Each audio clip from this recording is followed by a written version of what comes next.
이 이야기를 갖다가 저희들이 좀 이해하기 위해서는 이 좀 정세, 그 당시의 정세나 아니면은 이 아시리아라는 나라에 대해서 좀 저희가 알 필요가 있는 것 같습니다. 그 아시리아라는 나라가 시리아잖아요. 아시 붙은 시리아라는 얘기예요. 그래서 지금 여러분이 아시는 그 시리아 지역을 중심으로 돼 있었던 고대의 나라죠.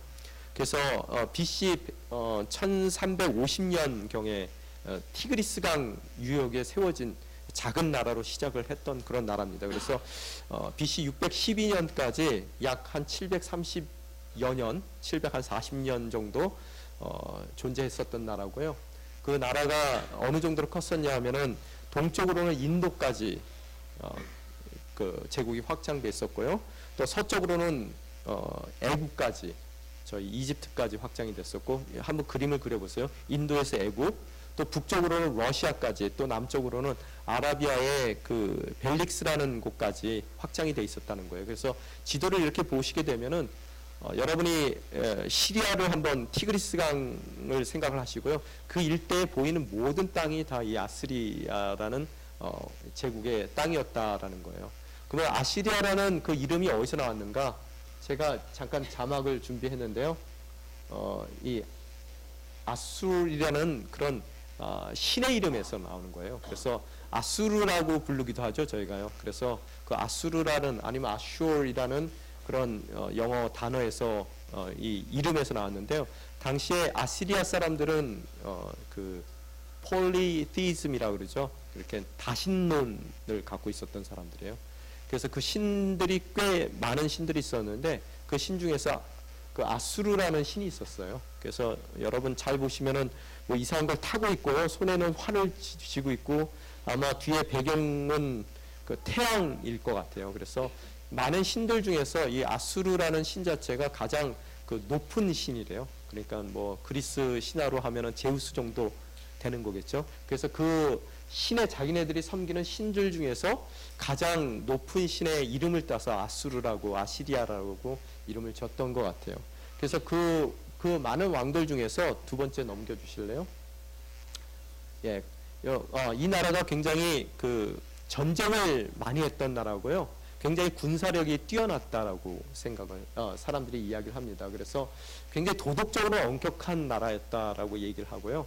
그런데 이제 전쟁에 능했다 그러는데 여러분 이 그림에서도 보시다시피 성을 함락하는데 바퀴 달린 전차 같은 게 보이죠?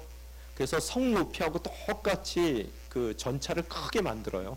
그래서 다 사방으로 막아가지고 바퀴를 달아서 안에서 밀고 가는 거예요. 그러면 위에 보면은 잘 보이지는 않지만 위에 활을 쏠 수 있는 그런 벙커 비슷한 것도 돼 있고요. 그래서 굉장히 군사력으로 고대 시대 때는 이렇게 이 사람들을 어떻게 상대할 수 있는 그런 대상들이 없었다고 합니다.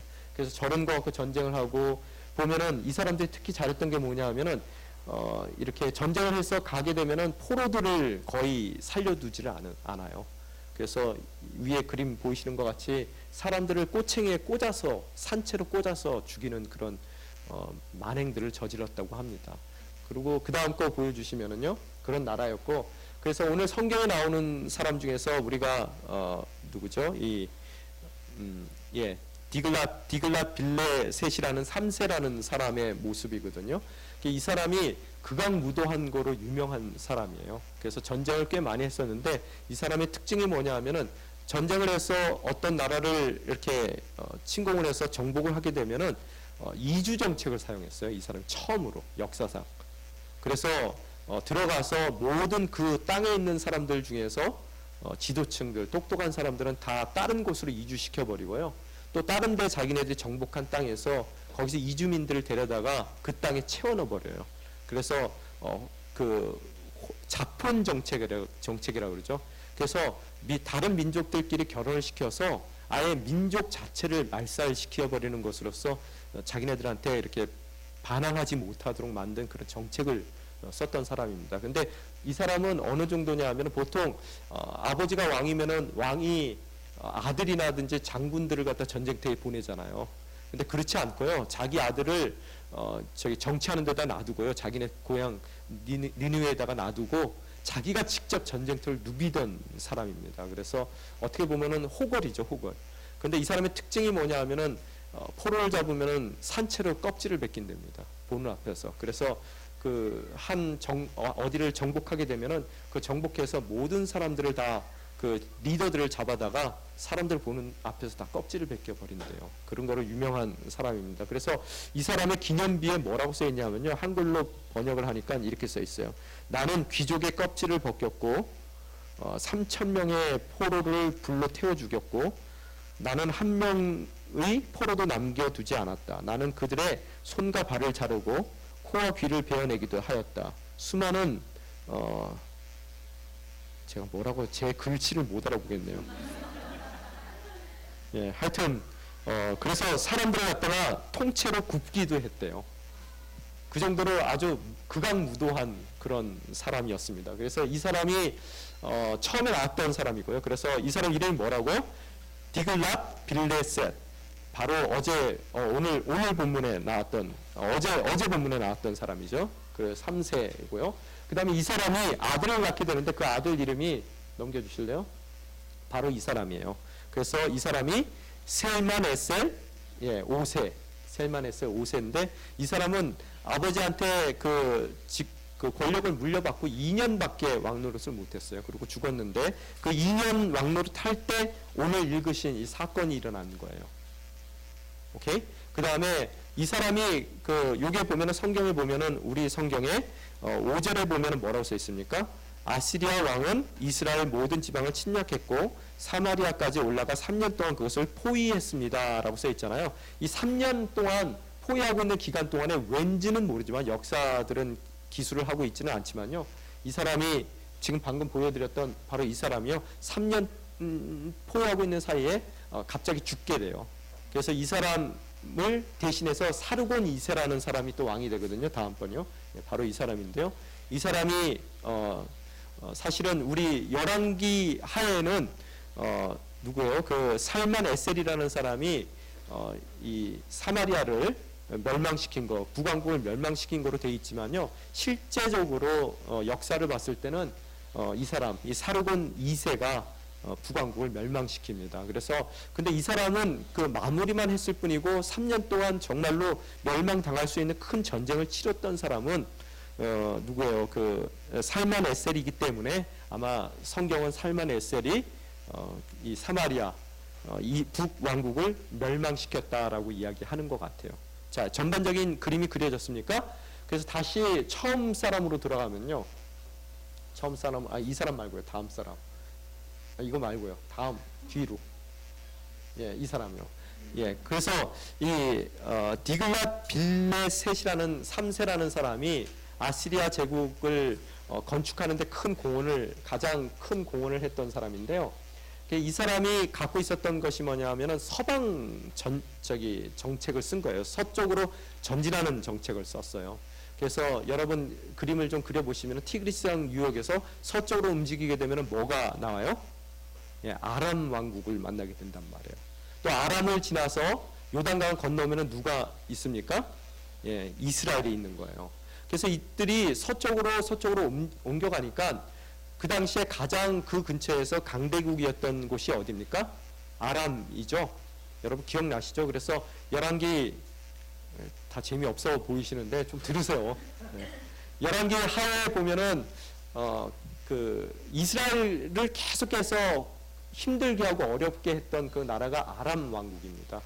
그래서 아람 왕국이 사실은 다윗 시대에는 이스라엘의 속국이었는데 분열 왕국 동안에 그들이 이스라엘보다 더 큰 나라가 돼버렸어요. 그래서 늘 괴롭히고 또 조공을 받고 그러던 나라입니다. 그런데 이들이 정세가 변하기 시작하는 거예요.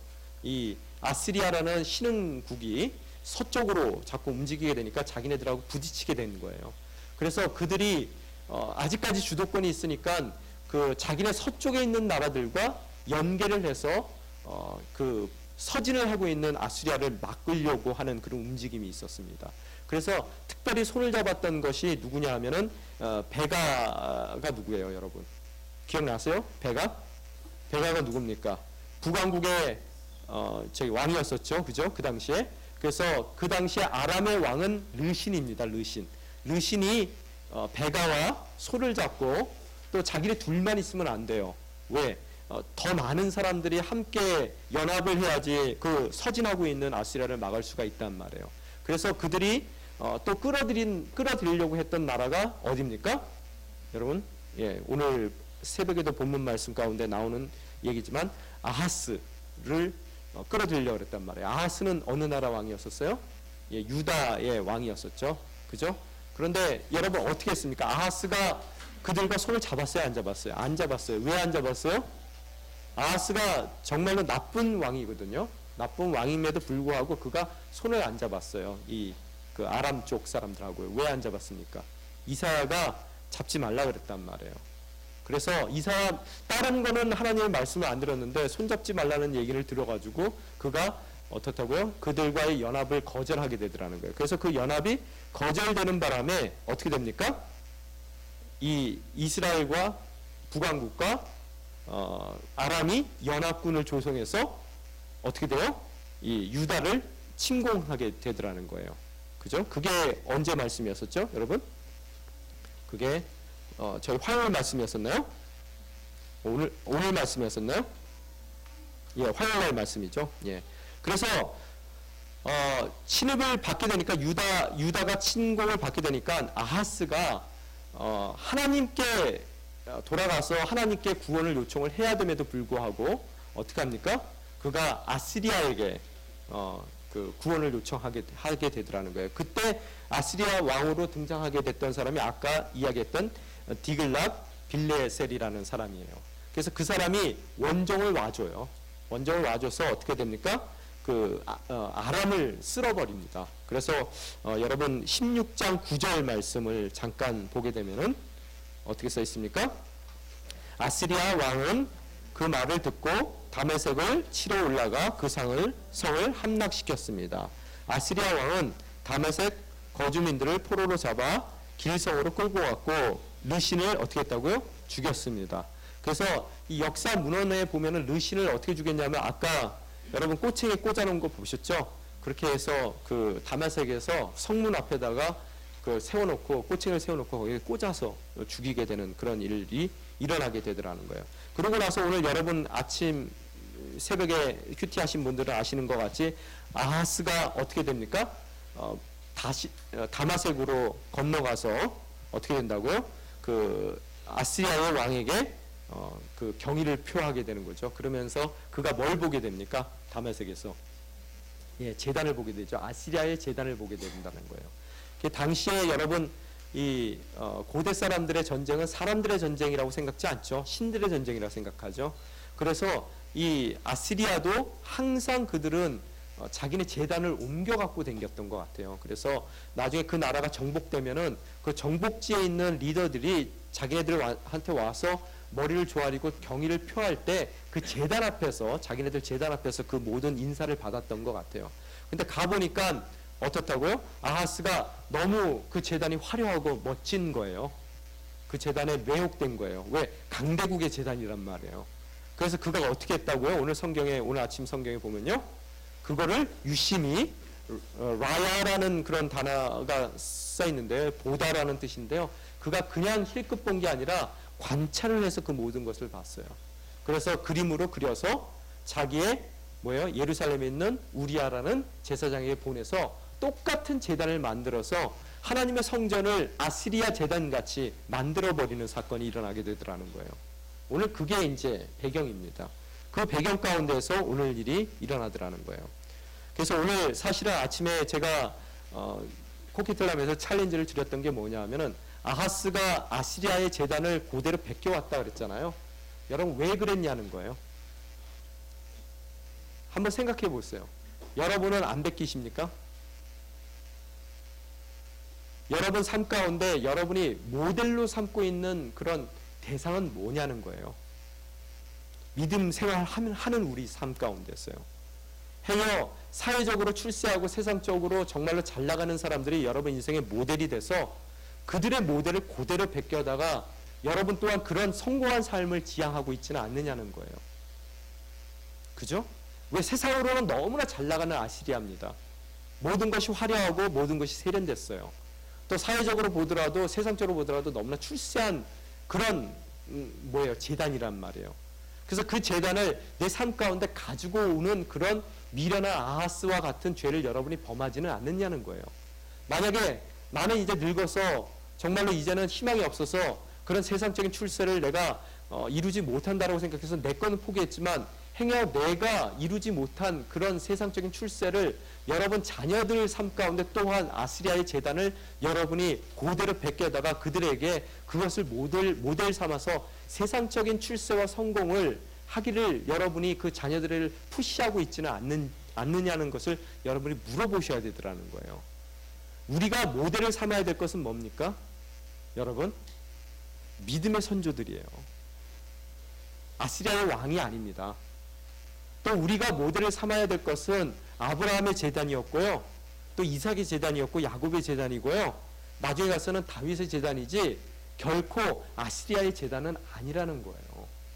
근데 우리 인생 가운데서 동일하게 그렇듯 자녀들의 삶을 우리의 삶이 아니라도 자녀들의 삶을 그렇듯 세상적인 그 출세에 포커스를 맞춰서 우리가 추구해 나가는 모습을 발견했을 때 우리 또한 아하스와 별다른 모습, 별다른 차이가 없다는 것을 여러분이 알 수 있게 되더라는 거예요. 하여튼 그 상황 가운데서 또한 어떤 일이 일어났냐면요. 16장 30절에 보게 되면요. 16장 30절 잠깐만 저희들이 돌아가서 보게 되면은 뭐라고 써있냐면요. 한번 읽겠습니다. 시작.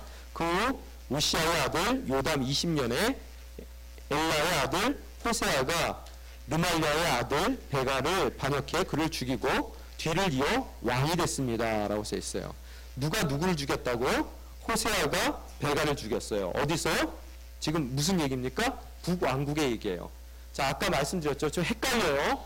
잘 들으세요. 그래서 이걸 놓치게 되면 여러분이 오늘 읽으신 성경이 하나도 들어오질 않는단 말이에요. 지금 사회적인 정세가, 세상적인 정세가 어떻게 됐다고요? 아스리아라는 강대국이, 신생 강대국이 생겼어요. 그 사람들이 서진합니다. 원래 그 자리에 털을 잡고 있었던 아람을 주축으로 해서 그 서진을 막기 위한 연합이 형성이 돼요. 연합 전선이 형성됩니다.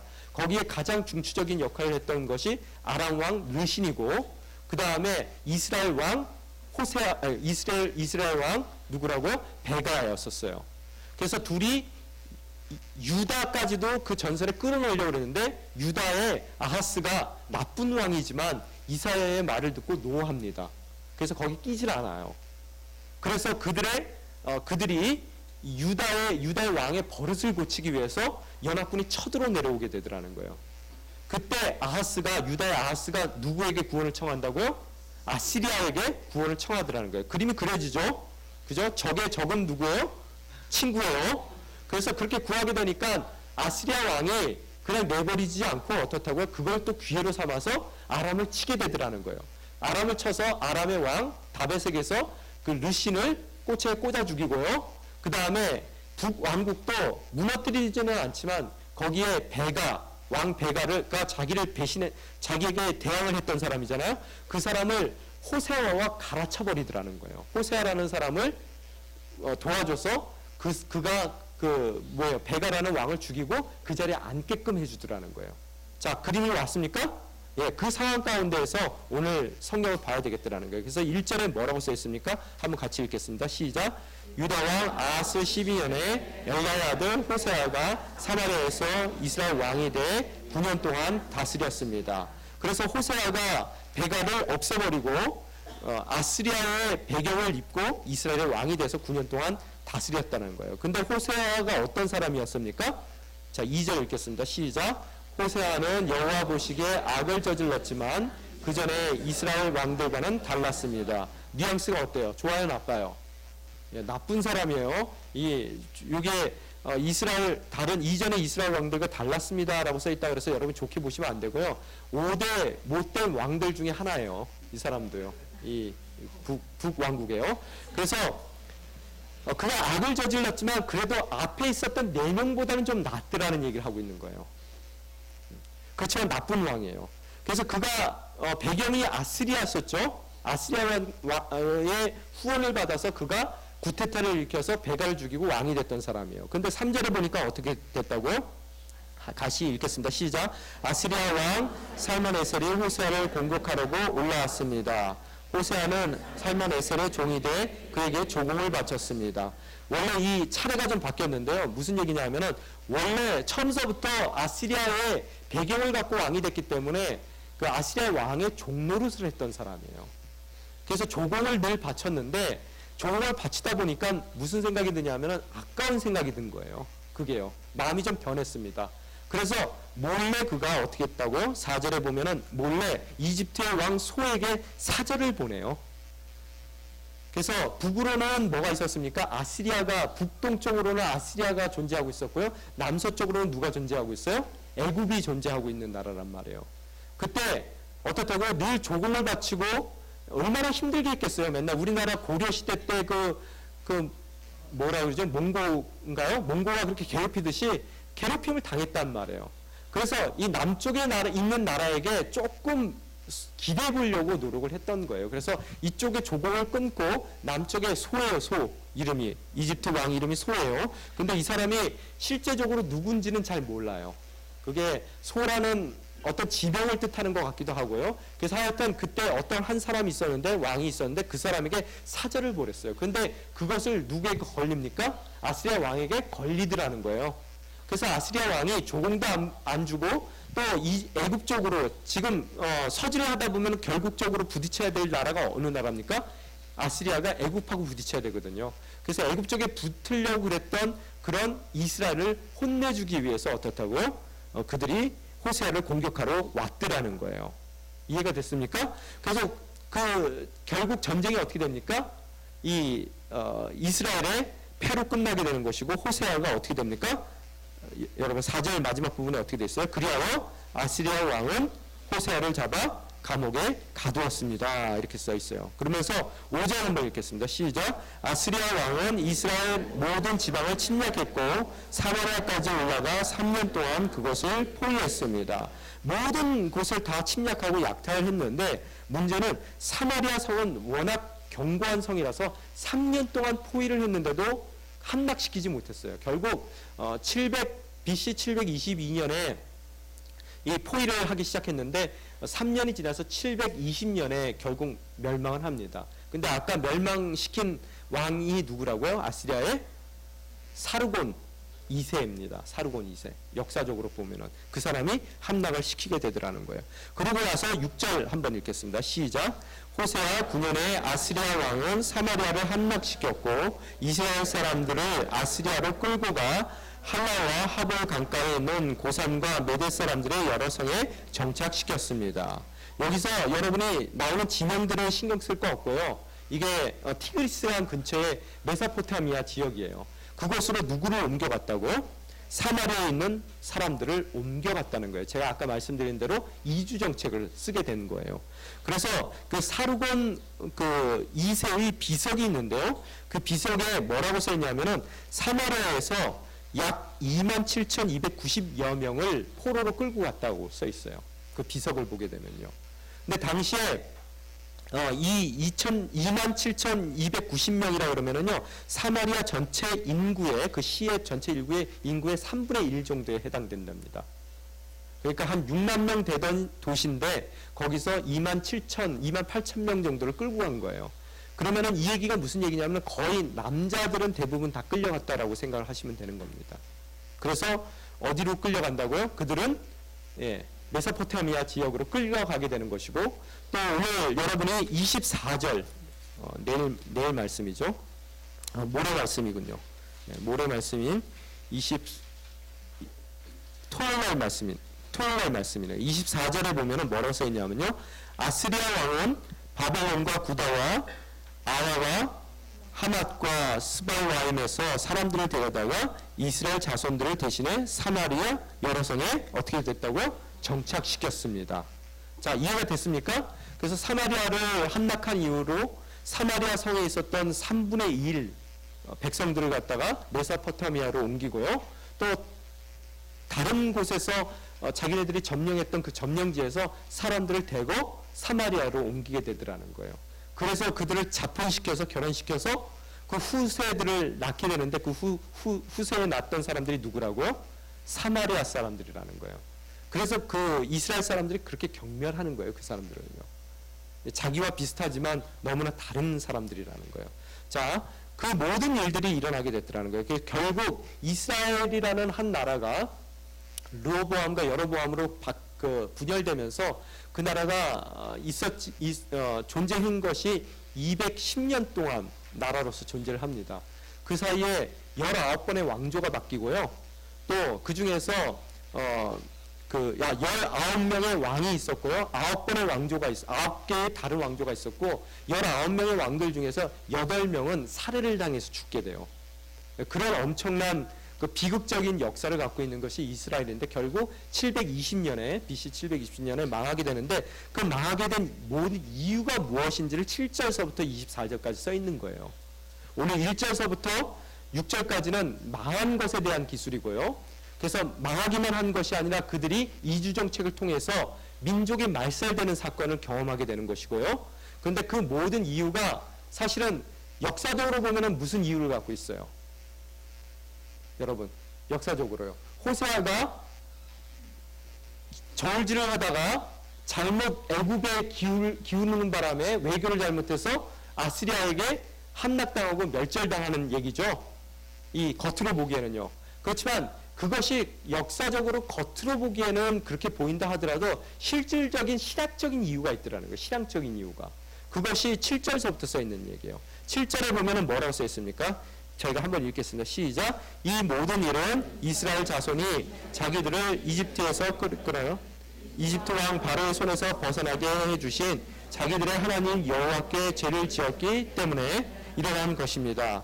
또 그들이 다른 신을 경외하고 8절까지 읽겠습니다. 여호와께서 이스라엘 자손들 앞에서 쫓아내신 나라들의 관습과 이스라엘 왕들이 행한 잘못들을 그대로 따라했기 때문입니다. 이 모든 일이 뭐 때문이라고요?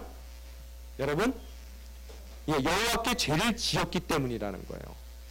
또한 그 여호와께 죄를, 그 어떤 여호와세요? 그 여호와는요? 그들을 이집트의 바로의 압제에서 구해내신 바로 자기의 하나님이시라는 거예요. 그럼에도 불구하고 그들이 어떻다고요? 다른 신을 경외했다라고 써 있습니다. 또한 8절에 나온 얘기가 뭐냐 하면은 어떻다고요? 그들 앞에서 정말로 가증스러워서 약속의 땅에 원래 살고 있던 그 모든 가나안의 백성들을 내쫓으신 하나님이시거든요. 그래서 그들에게 그 약속의 땅을 허락해 줬는데도 불구하고 그 땅에 들어가서 그들이 어떻게 된다고요? 쫓아내버린 하나님이 가증한 그 모습 때문에 쫓아내버린 그 사람들의 관습을 그대로 답습하는 사람들이었고요. 또한 어떻다고요? 이스라엘 왕들의 행한 잘못들을 그대로 따라했던 사람들이에요. 그래서 그들 또한 그 땅에서 내쫓김을 당하게 된다는 얘기예요. 이해가 됩니까, 여러분? 이 얘기가요? 여러분이 하나님께서 가증히 여기던 사람들이 있어서 그 땅의 주인이 될 수 없어서 내쫓고 아무 자격이 없었던 그들을 애굽에서 구해내셔서 그 땅에다 넣어놨더니 새로 넣은 얘네들도 어떻다고요? 원래 그 땅에 살고 있었던 사람들과 똑같은 가증한 일들을 그대로 행하고 있더라는 거예요. 그러면 그들의 운명 또한 어떻게 되겠다고요? 이전에 내쫓긴 사람들과 같이 내쫓길 수밖에 없는 운명 가운데 놓이게 됐다는 거예요. 그게 첫 번째 그들이 내쫓긴 이유입니다. 두 번째 이유는 뭐냐 하면은 그들이 이스라엘 왕들이 행한 잘못을 하나님께서 하지 말라고 계속해서 반복적으로 경고했음에도 불구하고 오늘 성경에 보면 12절에 뭐라고 써 있습니까? 한번 12절 저희들이 읽겠습니다. 시작. 여호와께서 너희는 이렇게 하지 말라고 말씀하셨음에도 불구하고 그들은 우상을 숭배했습니다. 하지 말라고 계속해서 그 이스라엘의 왕들의 길이라고 얘기했습니다. 그 길을 가지 말라고 얘기했음에도 불구하고 말했음에도 불구하고 그거를 어떻게 했다고요? 그들이 우상 숭배를 했더라는 거예요. 더 나아가서 이 얘기가 명확하게 써 있는 것이 어떻게 써 있냐면 13절 한번 읽겠습니다. 13절 혹시 여러분 갖고 계시면은 13절, 14절의 앞부분만 읽겠습니다. 14절까지 읽겠습니다. 시작. 그래도 여호와께서는 모든 예언자들과 선견자들을 통해 이스라엘과 유대에 권고하셨는데 너희는 악한 길에서 떠나고 내가 내 조상들에게 명령하고 내 종 예언자들을 통해 너에게 보낸 그 모든 율법에 따라 내 계명과 규례를 지키라. 그러나 이스라엘 백성은 듣지 않았고 그들의 하나님 여호와를 믿지 않았던 조상들처럼 고집스럽게 했습니다. 어떻다고요? 계속해서 경고하고 말씀하셨어요. 그럼에도 불구하고 14절에 뭐라고요? 그러나 이스라엘 백성들은 듣지 않았습니다. 어떻게 듣지 않았어요? 여호와를 믿지 않았던 조상처럼 고집스럽게 그 말씀을 안 듣더라는 거예요. 자, 첫 번째 이유가 뭐라고요? 원래 가증하기 때문에 내쫓겼던, 원래 그곳에 살고 있었던 사람들과 동일한 삶의 태도를 갖고 있었기 때문에 그들이 그 땅에서 내쫓김을 당하게 되는 거예요. 두 번째 이유가 뭡니까? 계속해서 예언자와 선지자들과 예견자들을 통해서 지속적으로 반복적으로 경고하셨어요. 말씀하셨음에도 불구하고 하나님을 안 믿었던 그들의 조상들과 같이 고집스러운 마음 가운데 주님께서 주신 그 경고의 말씀을 한 번도 듣지 않았기 때문에 그들이 내쫓기게 된 거예요. 자, 이해가 됐습니까? 그래서 그러기 때문에 그들이 내쫓기게 됐다라는 것을 이야기하고요. 아까 그 외교적인 그 이유가 아니라, 죄송해요. 오늘 이 이야기가 복잡한 얘기예요. 그렇죠? 앞으로 여러분이 이 복잡한 걸 한번 깨고 가지 않으면은 11개 하를 여러분이 이해를 할 수가 없습니다. 그래서 계속 제가 반복적으로 말씀을 드리는 거예요. 그리고 그들이 구절을 보면은 여러분이 그들의 정말로 스페시픽한 삶이 나오는데 어떻게 써 있습니까? 구절에 한번 같이 읽겠습니다. 시작. 이스라엘 자손들은 그들의 하나님 여호와 모르게 옳지 않은 일을 했습니다. 망대부터 성곽까지 자기들의 온 성에 상단을 지은 것입니다. 10절 읽겠습니다. 그들은 자기들을 위해 산꼭대기마다 푸른 나무 아래 목상과 아세라상을 세워놓았습니다. 여기서 여러분이 읽을 수 있는 게 뭐냐면은 정말 은밀하게 그들이 옳지 않는 일들을 했는데 그 은밀하게 옳지 않는 일을 한 그 삶의 테두리가 어디냐 하면은 망대로부터 성곽까지예요. 뭐뭐로부터 뭐뭐까지. 그러면서 하는 얘기가 온 성의 산당을 지었다라고 써 있어요. 이 얘기가 뭐냐면은 자기네들 삶 가운데 그 어떤 것도 빠지지 않고 구석구석 그들이 은밀하게 모든 삶의 구석 가운데서 죄를 범했다는 얘기예요. 또한 그 죄를 누구를 위해서 범했어요? 10절에 보면 자기들을 위해서 범했다는 거예요. 그러면서 다시 반복되는 것이 산꼭대기마다라고 써 있어요. 뭐뭐로부터 뭐뭐까지 온 성에 죄악이 가득한 거고요. 또한 모든 산마다 그들의 우상이 가득한 거예요. 누구를 위한 우상이었습니까? 하나님을 위한 거예요? 아니죠. 자기 자신들을 위한 그런 삶을 살았더라는 거예요. 자, 여러분의 삶이 어떻습니까? 우리가 때로는 망하기도 합니다. 그러면 우리가 사업을 잘 경영하지 못해서 망할 수도 있어요. 우리도요. 우리 집안이 부부간에 문제가 있어서 정말로 사랑해야 될 사람들을 사랑하지 않아서 그 가정이 망할 수도 있어요. 겉으로 보기에 나오는 그런 모든 외면적인 문제가 있지만 내면으로 들어갔을 때 문제는 뭐냐 하면요. 항상 우리를 그 자리에서 가증한 그 백성들을 쫓아내시고 우리를 거기다가 허락을 하셨는데도 불구하고 그 가증했던 모습을 우리 또한 동일하게 답습했을 때 우리 또한 내쫓기게 되는 그런 역사를 멸망당하는 그런 역사를 다시 한번 쓰게 되는 것이고요. 또한 두 번째 이유는 뭐라고요? 하나님께서 누누이 경고의 말씀을 주셨음에도 불구하고 기회를 주셨음에도 불구하고 그 말씀을 고집스럽게 안 듣는 우리의 강팍감 때문에 우리가 멸망하게 되는 것이고요. 또한 세 번째 어떻다고요? 우리 인생 구석구석 우상을 섬기는 자기를 위해서 우상을 섬기는 우리의 삶의 태도 때문에 우리가 망하게 된다는 것을 이야기하고 있더라는 거예요. 그러면 여러분 삶 가운데서 구석구석 여러분 자신을 위해서 세워놓은 것들이 있는지를 여러분이 확인하셔야 된다는 거예요. 정말로 여러분 인생 가운데서 하나님께서 이 땅 가운데 우리를 보내주신 궁극적인 이유가 있음에도 불구하고 그 이유를 채우지 못하는 삶을 살고 나를 주인 삼아서 내 욕심을 채우기 위해서 여러분이 그 인생을 살아드릴 때 여러분 또한 이 멸망을 피해갈 수 없다는 거예요. 무슨 얘기인지 이해가 됩니까? 교회 생활을 정말 신앙생활을 열심히 해서 새벽 제단을 쌓고 기도를 열심히 한다 하더라도 그 기도의 내용이 여러분이 산당을 세우는 거고 구석구석 산당을 세우는 거고 높은 곳마다 여러분이 정말로 여러분을 위한 우상 숭배하는 그런 자리가 된다면은 그 기도의 자리가 하나님의 나라와 의를 구하는 그 자리가 아니라 여러분의 안위와 편안한 삶을 구하기 위해서 여러분이 기도를 쌓아 나간다면은 여러분도 은밀하게 여러분의 삶의 모든 구석구석 우상을 숭배하는 그런 이 이스라엘 백성들과 동일한 범죄를 짓고 있더라는 거예요. 지금 제가 하는 얘기가 이해가 됩니까? 아무리 여러분이 신앙생활을 잘해봤자 소용없습니다. 이들이 산당에 왔을 때 무슨 생각을 갖고 왔겠어요? 하나님을 위해서 제사 지낸다라 그러면서 그들이 드리는 그 기도의 내용과 제사 내용은 자기의 안위와 자기의 평강과 자기의 성취를 위해서 그들이 그 모든 제사를 드렸다는 거예요. 구석구석 은밀하게 종교적인 경건의 모습은 갖고 있지만 전혀 경건을 찾아볼 수 없는 그런 인생들로 가득 찬 이 나라를 하나님께서 멸망시켜 버리겠다는 거예요. 이해가 되십니까? 여러분, 우리의 삶 가운데서도 교회 내에서도 얼마나 많은 경건의 모습들이 있습니까? 정말로 그분이 경건한 모습을 갖고 있다고 해서 경건한 사람입니까?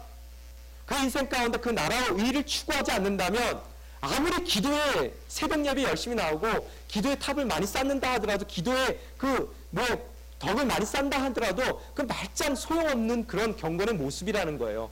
경건한 모습만 있는 것이지 그 인생 가운데 거룩함이라는 것은 찾아볼 수 없더라는 거예요. 여러분, 거룩함은 능력입니다.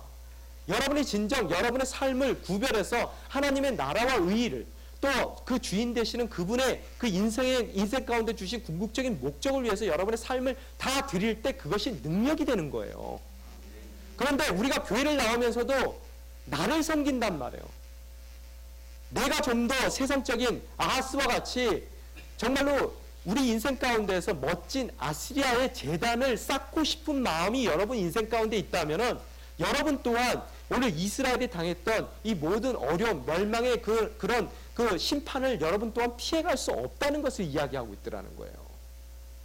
저는 여러분이 아무리 목소리를 낮춰서 경건한 목소리를 낸다 하더라도 또 아무리 여러분이 기도를 많이 하신다라고 말씀하셔도 또 여러분이 아무리 신앙생활을 오래 하셨다라고 또 대를 이어서 여러분이 정말로 내가 몇 대째 지금 모태신앙이라고 말씀하신다 하더라도 여러분 인생 가운데 진정한 하나님을 추구하는 거룩함이 없다면은 그 경건은 모양만 경건이지 진정 여러분 인생 가운데 어느 것도 세상과 구별된 하나님의 백성으로서의 모습을 찾아볼 수 없다면은 그 사람도 멸망의 대상이 될 수밖에 없다는 말씀을 드리는 거예요.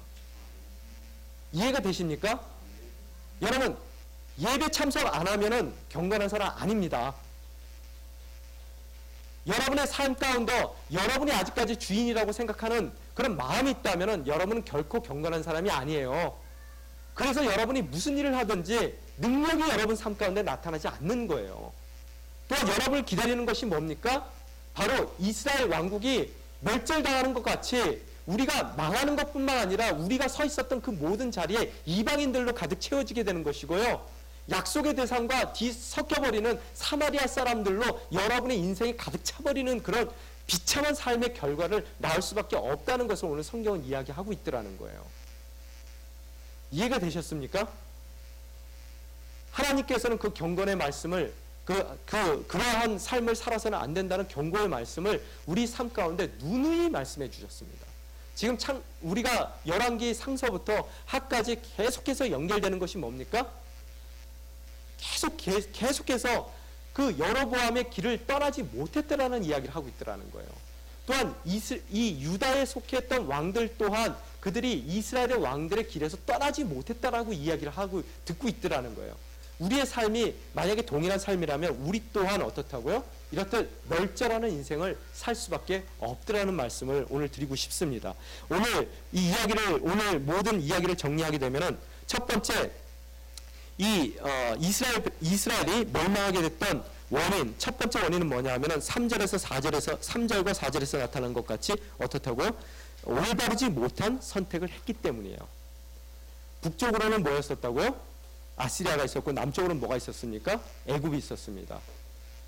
그 둘 사이에 꼈을 때 둘 중에 하나를 선택하는 것이 아니라 누구를 선택했었어야 돼요? 하나님을 선택했었어야 되는 거예요. 여러분이 정말로 어려울 때 여러분이 손 내밀고 싶은 사람이 있습니다. 사람을 의지하지 마세요. 누구를 의지하셔야 됩니까? 하나님을 의지하셔야 된다는 거예요. 사람을 의지했을 때 어떻게 된다고요? 그 의지했던 사람을 통해서 여러분이 어려움을 겪게 되더라는 거예요. 항상 아시리아를 피하기 위해서 애굽을 선택했는데 애굽은 필요한 그때에 나타나 주질 않았어요. 그래서 이스라엘이 망하게 됩니다. 그게 첫 번째 이유예요. 하나님을 선택하지 않았다. 잘못된 선택. 두 번째, 그들이 잘못된 것은 그 길을 잘못 선택했어요. 어떤 길을 걸어갔어야 돼요? 다윗의 길을 걸었어야 돼요. 그렇지만 그들이 걸었던 길은 뭡니까? 여로보암의 길에 남아 있었더라는 거예요. 여러분, 길이 다르면 어떻게 됩니까? 목적지가 달라지더라는 거예요. 오늘 그들은 정말로 하나님의 백성으로서 하나님이 원하시는 바로 그 길을 걸었어야 됨에도 불구하고 첫 번째 어떤 길을 걸었다고요? 가증에서 내쫓았던 가나안 사람들의 길을 걸었고요. 두 번째 어떤 길을 걸었어요? 다윗의 길을 걸었어야 되는데 그들은 여로보암의 또 이스라엘 왕들의 길을 걷는 바람에 어떻다고요? 오늘 이 멸절의 상황 가운데 처하게 되더라는 거예요. 세 번째 그들의 이유는 경고를 듣지 않았다는 거예요. 하나님의 경고를. 그래서 하나님께서 선견자들과 그 예언자들을 통해서 누차 말씀하셨음에도 불구하고 그들이 돌이키지 않았다는 거예요. 자, 우리 인생이 그러면 이스라엘과 같은 그런 멸망된 인생을 피하기 위해서는 어떻게 하셔야 됩니까? 첫째, 어떻게 하셔야 된다고요? 올바른 선택을 하라. 특히 어떨 때요? 여러분이 북쪽에서 아수리아가 내려왔을 때, 또 남쪽에 애굽이 있었을 때 어차피 둘 다 여러분에게 도움이 되는 나라는 아니라는 거예요. 그럴 때 어디를 봐야 된다고요? 하늘을 바라보시라는 거예요. 남쪽도 보지 말고 북쪽도 보지 말고 하늘을 바라보시라는 거예요. 그게 첫 번째 우리가 취해나갈 태도. 두 번째 태도는 뭡니까? 항상 내가 걷고 있는 이 길이 여로보암의 길인지 확인하십시오. 그래서 그게 여로보암의 길이라면 어떻다고요? 다윗의 길로 돌이키셔야 된다는 거예요. 그게 두 번째 방법입니다. 세 번째, 우리가 이스라엘과 같은 멸망의 그 운명을 피할 수 있는 세 번째가 뭐라고요? 항상 하나님의 경고에 귀를 기울이세요. 하나님은 그냥 말씀 없다가 치시는 분이 아니십니다. 충분한 기회를 주십니다. 돌이키라고 했을 때 어떻게 하십니까? 돌이키시면 되는 거예요. 하나님께는 너무나 커서 용서 못할 죄가 없습니다. 또 하나님은 모든 것이 가능하시지만 하나님이 못하시는 게 있어요. 뭐 못하십니까? 회개한 사람 벌 못 주십니다. 왜? 공의의 하나님이시고 또한 은혜의 하나님이시고 긍휼의 하나님이시기 때문에 회개한 사람 절대로 벌 못 주시는 하나님이세요. 우리 인생 가운데 진정 우리가 잘못한 것들이 있다 하더라도 하나님께서는 거기에 대한 지적을 하실 거예요. 그럴 때 여러분이 정말로 그 자리에서 돌이키기만 하면은 하나님께서는 그 모든 것을 말끔히 깨끗이 씻겨주십니다. 그 씻겨주시기 위해서 아무것도 남겨놓지 않기 위해서 주님께서는, 우리는 그것을 공짜로 받지만 주님께서는 큰 대가를 이미 치르셨다는 거예요. 그게 뭡니까? 예수 그리스도의 사건이라는 거예요. 그분을 통해서 정말 십자가에서의 보혈을 흘리고 그 보혈을 통해서 우리가 돌이키기만 한다면 지금까지 우리가 우상을 숭배했던, 또 가나안의 정말로 그 폐역한 모든 것을 따라했던 여러분의 삶이 어떠한 지경에 있든 하나님께서는 그 모든 죄악을 말끔히 씻겨주신다는 거예요. 그럼으로써 우리 하나님께서 원하시는 그런 약속의 대상으로 다시 한번 온전히 하나님 앞에 설 수 있다는 것을 여러분이 깨닫고 진정 돌이키기를 원하시는 하나님의 음성을 듣고 그 자리에서 돌이킬 수 있는 저와 여러분이 되시기를 주님의 이름으로 축원합니다. 함께 기도하며 나아가기 원합니다. 주님, 너무나 연약하고 너무나 죄 많은 저의 인생입니다. 저의 모습을 살펴볼 때 진정 죄악 가운데서 돌이키지 못했던 이스라엘의 모습과 동일한 많은 모습들을 저희들이 발견하게 됩니다. 이 시간 간구하건대 저희 삶 가운데 진정 돌이킬 수 있는 은혜를 허락하여 주시옵소서. 또한 저희가 어려운 상황 가운데 처했을 때 저희 인생의 아수리아를 선택하는 것도 아니고 저희 인생 가운데 애국을 선택하는 것도 아니고 오로지 하나님만을 바라보며 하나님의 손을 붙잡을 수 있는 복된 인생이 될 수 있게 도와주시옵소서. 또한 주님, 어떤 상황 가운데서든 주님의 경고의 메시지를 잘 들을 수 있는 저희들이 될 수 있게 도와주시옵소서.